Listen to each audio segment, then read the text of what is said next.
Hello everyone, and welcome to another segment of the Charlestown Historical Society's Oral History Project of Charlestown. We've been doing through the decades, and we've gone from the 1940s to the 50s, the 60s, the 70s. We're still going to work on the 80s and 90s, but we're taking a little side tour. I'm going to talk about the Knights of Columbus today. But before I get into the Knights, I want to just say that we've got a lot of viewers who have really been paying attention to some of these videos. And one in particular, Kay, formerly Kay McCarthy, now Kay Hagstad down in Wellington, Florida, has been writing to me, and she was very excited about the program that Billy Boyle did with Mr. Kelly. And she had some questions for me, and I don't have the answers, but I'm going to put them out there, and maybe someone else does. And wanted to know if Mr. Kelly was related to someone who was named Packy Kelly. Apparently there was a Packy Kelly right around the 1935, 1938 time, and he was a fabulous baseball player here in Charlestown. And for those of you who remember a little bit about Charlestown's history during World War II, the McCarthys, there was Millie McCarthy, there was Kay McCarthy, Norma McCarthy, and Charlie fought in World War II, and Billy Durrett has his information. And you know, we're just excited that people are paying attention and wanting to know more about it. One of the other things that Kay asked, in addition to Packy Kelly, was, did anyone remember a police officer named Long John Silver? I kid you not, she said that was his name, Long John Silver. And so if anyone knows anything, just make sure you let me know, let Billy know, let Robbie know, and we'll be able to get back to Kay and let her know about some of the history that's going on. But today we want to talk about the Knights of Columbus. And for those of you who grew up in Charlestown, you know what a powerful influence the Knights of Columbus had on the community, and still to this very day does. So who better to talk about the Knights of Columbus but my partner in crime and co-host Billy Boyle, and of course the world famous Tom Cunha. And he paid me to say that, world famous Tom Cunha. So both of these guys have been around for a long time, very involved in the Knights of Columbus. So that's what we're going to talk about today. So gentlemen, thank you for being here. Thank I'm you a little hoarse. I'm a little hoarse today. I was taking part in some historical reenactments over the weekend, and I did too much shouting. So give us a little history on the Knights of Columbus. Tom, why don't you start? You just had the 125th recently. Yep, the Bunker Hill Knights of Columbus is 125 years old. Well, next week it'll be 126. We're older than the city of Everett, believe it or not. We're a combination of two councils that started in, well, 126 years ago. The two of them started the same day. We're a men's Catholic fraternal organization with 4 principles that we, as a group of men, try to live up to, and that is unity, patriotism, fraternalism, and charity. And for a lot of people in the community, we were the benefactors for little leagues and other things. In fact, one of the biggest things the club did, but is not noted for, is we paid for the dental work up at the health center, which was then the clinic, in the 60s to get it started. The Bunker Hill Knights of Columbus has always had a presence in this community. We serve all 3 Catholic parishes. That's pretty much it. We have had some very well-known people. We had President John F. Kennedy was a member. He came in 1959. His brother Edward Ted came in 1962, and Robert, who then transferred to a council in New York, came in 1964. We've had, as of last year when we did the counts, we had 14 judges, 3 representatives, and 4 senators of the General Court as members and active members of the council.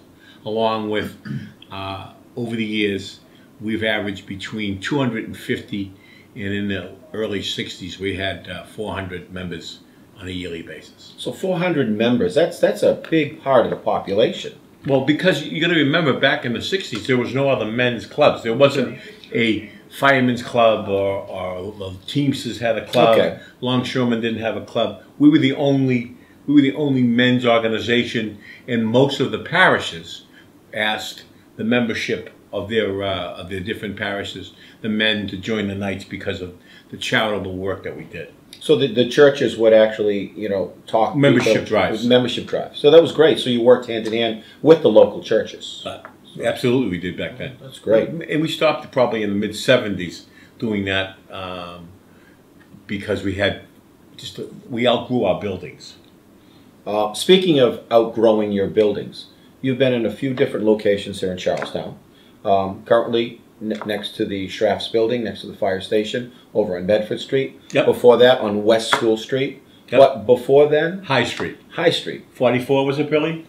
44 High, that's where I first went in. Yeah, and before that we were in on Park Street when it was Council 61/62. I want to say 37 Park, but I'm not sure. It was in the back of a funeral home. Sheehy Funeral Home was down there, and they met in the back of the funeral home. So you've been in at least 4 different locations within this town. Yep. Each time outgrowing, going to a bigger facility, and the facility that you're at now is absolutely beautiful, and it's great to see how active it still is. Now, outside of the entryway to the Knights, you have a plaque commemorating President Kennedy. Yes. When he was there. So it's not called the Kennedy Hall or anything, but just to commemorate the fact that he was a member of this particular council. The old hall up on High Street was the John F. Kennedy Hall. Okay. When we moved to 75 West School Street, we decided not to name the hall off any one former member because there had been so many active members in the community help us. Sure. But when just recently, last year in fact, we named the hall down at 545 Medford, the Father Daniel Mahoney Hall. He's been our chaplain since I think 2 years after he came to St. Francis. Yeah, that's fabulous. Now, I did a quick calculation, and I could be wrong because everyone knows that bankers don't do addition or subtraction without a calculator. But the council here started probably around 1892. 1892. Now, you gentlemen weren't there then, but Billy, when did you get involved in the Knights? The reason I really get into the Knights, it's probably a selfish reason. Leo Sullivan was on the fire department at the time, and the Knights was starting a hockey team. All right? I didn't join the Knights at the time to become a member. You had to be a member to belong to the hockey team.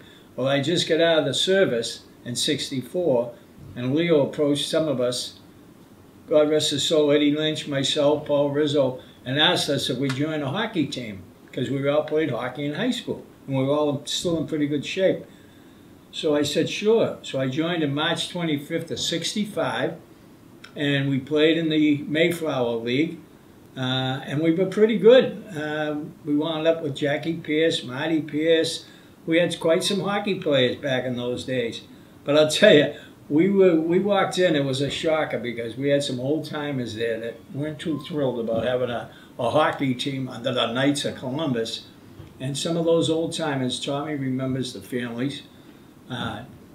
Tubba Brennan was the financial secretary. Yeah. We had Billy Doherty was my grand knight when I walked in. And we had you'd walk down to the card room and you'd have Chris Callahan, Eddie Stafford, Hobber Katir, and they frowned on the young guys. No, why did they frown? Because well, it was a status quo. It was an old men's club at the time, right. And all the youth was coming in, and we were going to change things around like they do now. It's the way it should be. But we sort of got involved a lot, and we went up through the chairs. Tommy and I both went up through the chairs. We started. You work low, get up. You get voted in. You're not just appointed. You got to be voted in by the membership. And then Tommy was a Grand Knight. I was a Grand Knight. Tommy was a state deputy. I was a state deputy. So it was quite an honor. And we both got very active in it. And now I think it's one of the greatest moves I've made. I went in for selfish reason for hockey, and I wound up support. So you mentioned that you got in after you got out of the service in 1965. Yeah. So you've been a member for 53 years. 53 years, yeah. And you mentioned a number of others who came in with you. So Jackie Pierce, Marty Pierce, and a number of others. So obviously they've been members for more than 50 years as well. I don't think Marty came in right away. I think he waited till the team was starting to get good and everybody was starting to show up. But there must be a few more other than Yeah, Oh, you. yeah, there's- there's 6 or 7. Six yeah, or seven. Yeah. So there's a number who have been there. And they're still active. I mean, they're not just That's paying great. their dues. Yeah, Yeah, they're That's still great. They're down. good active. You go down the club, any day you'll see 3 or 4 of the 50-year guys there. That's fabulous. Yeah, yeah. That's fast. Now we're the old guys. Yeah, of course you're the old guys. The young guys walk in the room and go, "Oh, here they are." Yeah. So you mentioned that you had held a couple of positions, and Yeah. you'd mentioned that Tom Tommy- had. Tommy- What are some of the positions when? Let's take us through when you first got in and became a member. What were some of the things as you moved your way up through the organization? Well, we struggled first because it was a hands-on. They wouldn't allow anybody to jump into the. You had to get voted for every single office. Inside guard, outside guard, warden. And they all had jobs, like the inside guard and the outside guard. When we had membership meetings, we only wanted members in the meeting because we always spoke about our finances and everything else. So there's an inside guard and an outside guard. And what that means is when you come to the door, you had to show your traveling card. And when you went through the door, you had to show your traveling card. But you also, the inside guard was responsible for make sure that there was a decorum in the home. Then there was a warden who would, like any other fraternal organization, there's ceremonials involved into the membership, and to get into the membership. And the warden was responsible to ensure that the ceremonials were carried out correctly and with due respect. And then you had like a chancellor. And the chancellor's job was to ensure that the membership were active, keep functions, ladies' nights, ball like hockey teams and things like that. And then you had a deputy grand knight, who essentially was the vice president. Then you had the grand knight. But in most cases, I know when I was the grand knight, in most cases, the deputy grand knight and the grand knight were almost like running the whole club. And then there's the financial side, which is a financial secretary. That person handles the dues, and like any other organization, we have a parent organization, the Knights of Columbus Supreme. We pay like a per capita to both state and federal, the federal side of the house. But that's pretty much it. And you have to get elected all through those chairs, which sometimes will struggle. Sometimes you stay in the same position for a couple of years till you can gather enough votes. And then if you were lucky, like Bill and I, we were picked by the members of the state organization to come and we would handle 5 or 6 or 7 councils that would be put under us to make sure that they did the right thing. So how long is the term? Is it 1 year, or is it as long until? Grand Night's usually 2 years. 2 years. And then all the other ones are 1 or 2 years. Usually by the time you get to the warden, grand knight, treasurer, or deputy grand knight, you're in a 2-year. It takes that long to get comfortable in the office. Yeah. And the district deputy, like Tommy said, it's a 3-year. That's 3 years. You're supposed to commit for 3 years. You have 5 or 6 councils throughout the state.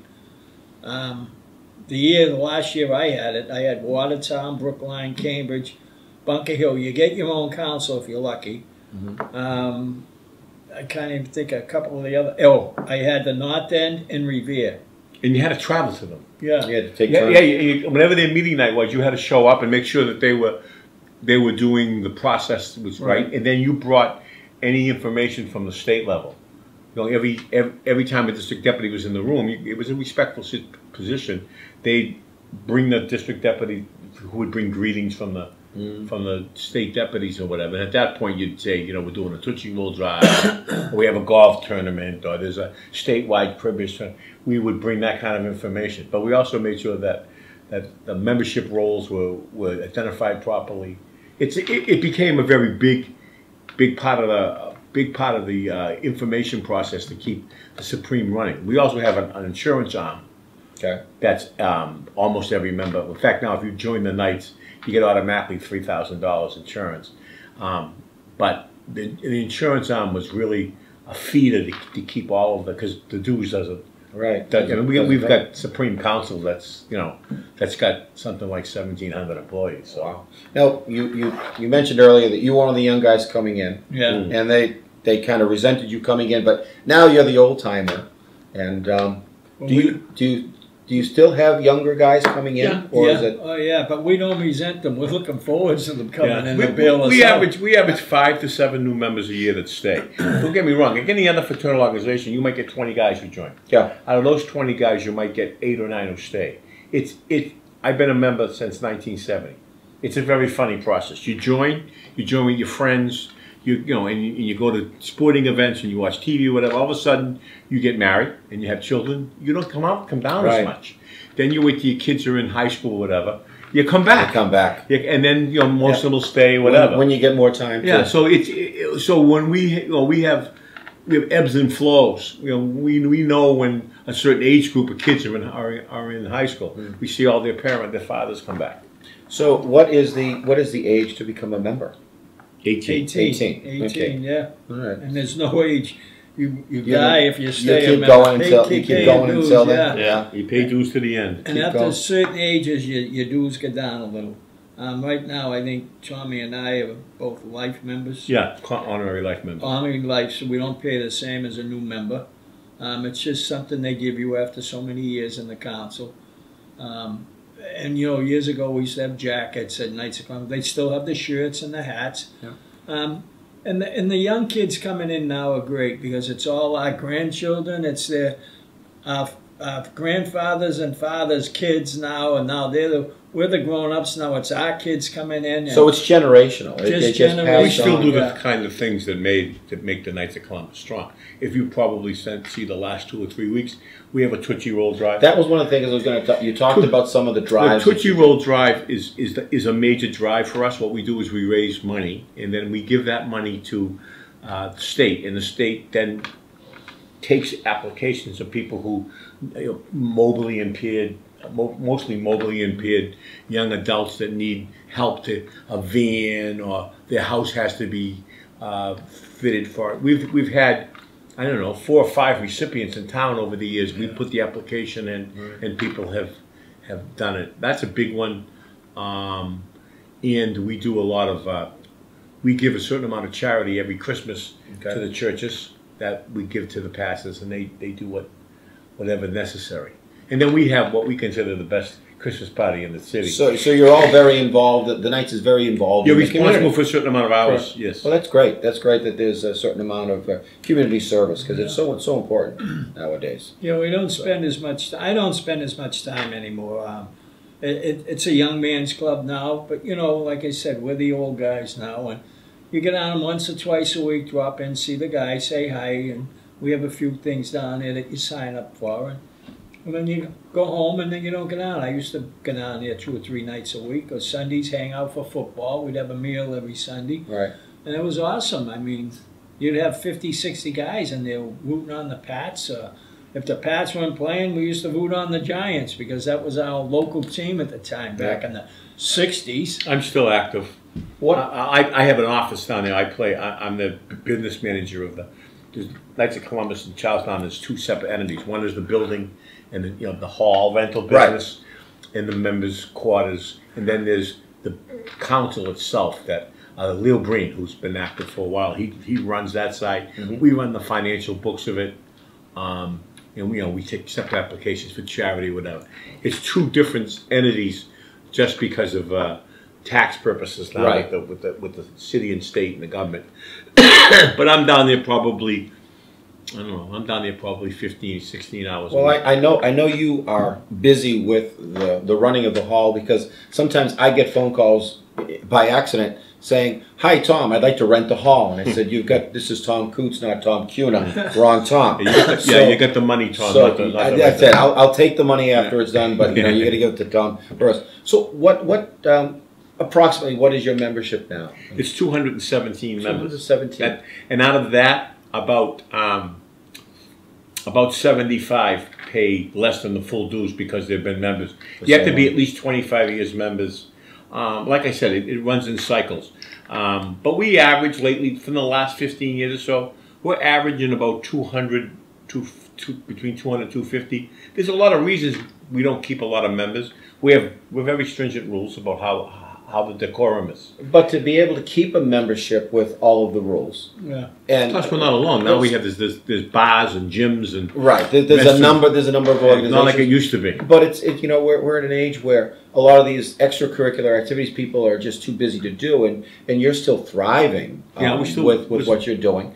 And being able to give back to the community and give back to the church is a fabulous thing. And now you know why people say, historically, the Knights of Columbus was such a big part of my life. When I took over in 1982 as the financial guy, we had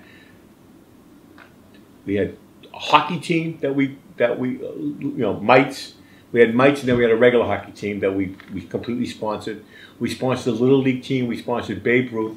At the time, softball team. Softball. Mr. Yandel and someone else had the football.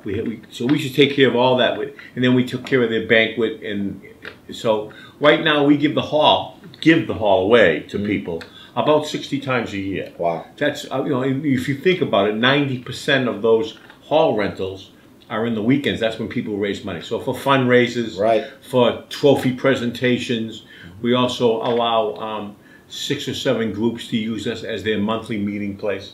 That's our responsibility as part of our oath is to give back. So we're lucky. The community appreciates us. I think one of the few places when we moved from one location to the other. In doing that, you have to move a lot of stuff. One of them is the liquor license. Right. And you have to get people to come and say, we have no problem. When we moved our liquor license from 75 West School Street to 545 Medford Street, the hearing room had 130 people in it in favor of the Knights of Columbus. That means a lot to the community. Absolutely. In the middle of the week. Right. So it's essentially a love affair with the community. We have our rules. We don't allow women in our bar.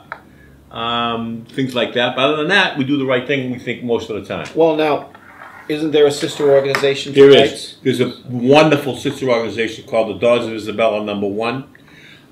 They've been more than our right hand. They run meat raffles, and they do the same things we do, and they do a lot more quieter than we do. I won't lie to you. Right. They do, and the women there, some of them have been there 25, 30 years, so dedicated. Right.